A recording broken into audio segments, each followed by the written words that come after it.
27 मार्च को खिलचीपुर में संत अवधूत महाराज जी के सानिध्य में गाड़गंगा नदी पर वरुणी योग के अवसर पर अमृत स्नान का आयोजन होगा। यह आयोजन 45 दिनी सनातनी मेले एवं अति विष्णु यज्ञ के तहत किया जा रहा है। यज्ञ में प्रतिदिन आहुति दी जा रही है और 3 अमृत स्नान की व्यवस्थाएं रखी गई हैं, जिसमें पहला स्नान 27 मार्च को होगा। सुरक्षा के इंतजाम किए गए हैं और नदी में जल छोड़ा गया है। गुरुदेव के नेतृत्व में भक्त भजन कीर्तन करते हुए नदी तट पर पहुंचेंगे, जहां स्नान की प्रक्रिया संपन्न होगी। खिलचीपुर नगर में सनातन धर्म की रक्षा के लिए दोलाज आश्रम के गुरुदेव ने जो निर्णय लिया है, उस निर्णय से यहाँ 45 दिन के लिए इतना बड़ा यज्ञ का आयोजन हो रहा है। क्योंकि आज पूरे विश्व में सनातन धर्म की रक्षा के लिए बड़े बड़े संत महात्मा और बड़े बड़े धार्मिक स्थान में जो व्यवस्थाएं चल रही है, उसी के तर्ज पे उनने गुरुजी ने यहाँ जो कार्यक्रम किया है, तो चूंकि ये स्थान में खिलचीपुर विधानसभा क्षेत्र के अंतर्गत आता है, तो इस देश के प्रधानमंत्री माननीय नरेंद्र मोदी जी और प्रदेश के मुखिया माननीय डॉक्टर मोहन यादव जी और यूपी के मुख्यमंत्री सम्माननीय संत योगी जी जो सनातन धर्म की रक्षा के लिए कर रहे हैं, उन्हीं की तर्ज पे यहाँ पर सनातन धर्म की रक्षा के लिए आयोजन हुआ। तो मेरा फर्ज बनता है कि मैं इस ऐसे पुण्य के आयोजन में मैं सहयोग करूं, उनकी देख रेख करूं और जितना मेरे से बन सका मैं उससे उतना उनके लिए सहयोग करता रहूं। ऐसा मैंने सोच करके मैंने भी संकल्प लिया है कि संत जी गुरुदेव द्वारा बहुत ही उचित निर्णय लिया है, तो मैं रोज यहाँ देखने के लिए भी आता हूँ। जो गुरुजी आदेश देते हैं उसका पालन करता हूँ और यहाँ की जनता को प्रचार प्रसार में मैं पूरा सहयोग करता हूँ। उनका जो भी आदेश होता है, यहाँ के हम सब लोग और मेला समिति के सब लोग, सारे भक्त लोग, उनके सारे शिष्य लोग मिलकर के आज जो ये कार्यक्रम आयोजित हुआ है, ये बहुत अच्छा काम है।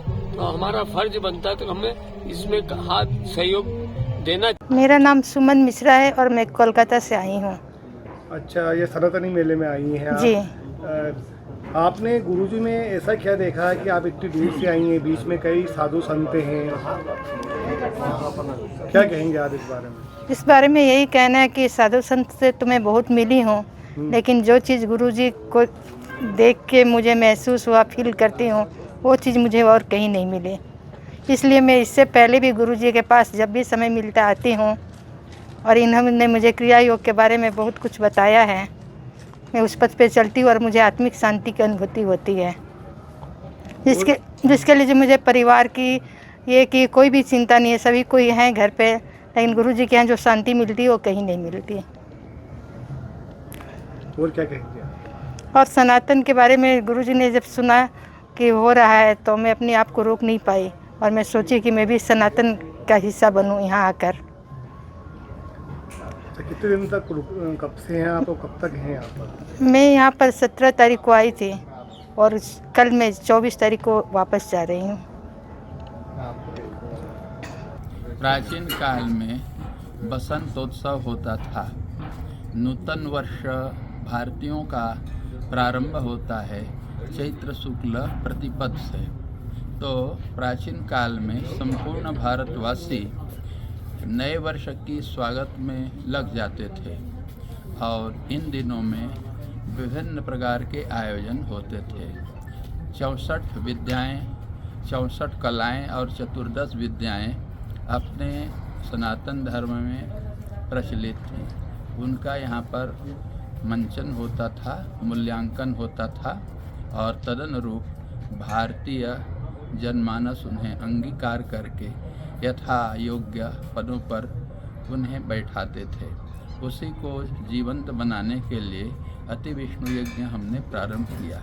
अति विष्णु यज्ञ एक ऐसा श्रेष्ठतम कर्म है जिसमें सनातन धर्म का संपूर्ण स्वरूप उसी प्रकार समाविष्ट हो जाता है जैसे हाथी के पाँव में सभी जीव जंतुओं के पाँव समाविष्ट हो जाते हैं, जैसे समुद्र के उदर में हिमालय तक निलीन हो जाते हैं। ऐसे ही अति विष्णु यज्ञ में सनातन धर्म का सर्वांगीण रूप देखने को मिलता है।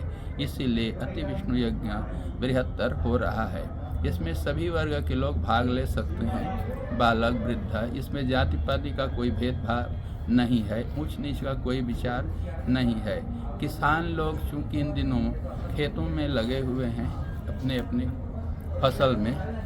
और गाड़गंगा जो नदी है, ऐसा सुनने में आ रहा है कि इसमें स्नान करने से पूर्ण लाभ मिलेगा, मतलब पूर्ण फल मिलेगा और तो गंगा जी के बराबर पूर्ण फल मिलेगा। अवश्य। ऐसे ये कैसे संभव है? और इसलिए कि जैसे गंगा जी पाषाणों से जड़ी बूटियों से होकर के आती हैं, पाषाणों के अर्क जड़ी बूटियों के अर्क उस जल में मिश्रित होते हैं। जो जड़ी बूटियाँ मालवा में हैं अर्थात उष्ण प्रदेश में, वो हिमालय में भी नहीं है। हिमालय में जो होते हैं यहाँ भी नहीं है। तो यहाँ के पाषाण खंडों में जो धातुएं हैं और जड़ी बूटियाँ जो उनके तटों पर हैं, उनका अर्क इसमें सुमिश्रित है।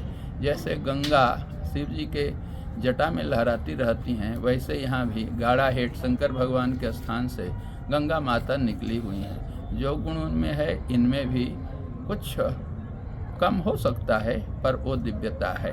यदि हम इसमें इसके अधिदैव स्वरूप को प्रकट कर सकेंगे तो निश्चित रूप से हम कह सकते हैं कि जो लाभ गंगा स्नान से मिलता है, कुंभ पर्व में भी मिलता है, वह यहाँ मिल जाएगा। आप इस पूरी नदी को अभिमंत्रित करेंगे मंत्रोच्चार कर? अभी हम लोग जिस स्थान पर कुंभ स्नान यहाँ लव करेंगे उतने का ही करेंगे। एक बारुणी पर्व है, चैत्र मास के कृष्ण पक्ष के त्रयोदशी को जो योग बनता है उसे बारुणी पर्व कहते हैं। इस बारुणी पर्व में इस गाड़गंगा में स्नान करने का विशेष लाभ है। यहाँ के निवासी जो प्राचीन ऋषि महर्षि थे, गाड़गंगा के तट पर बहुत अधिक तपस्या किए हैं, उन लोगों का कथन है।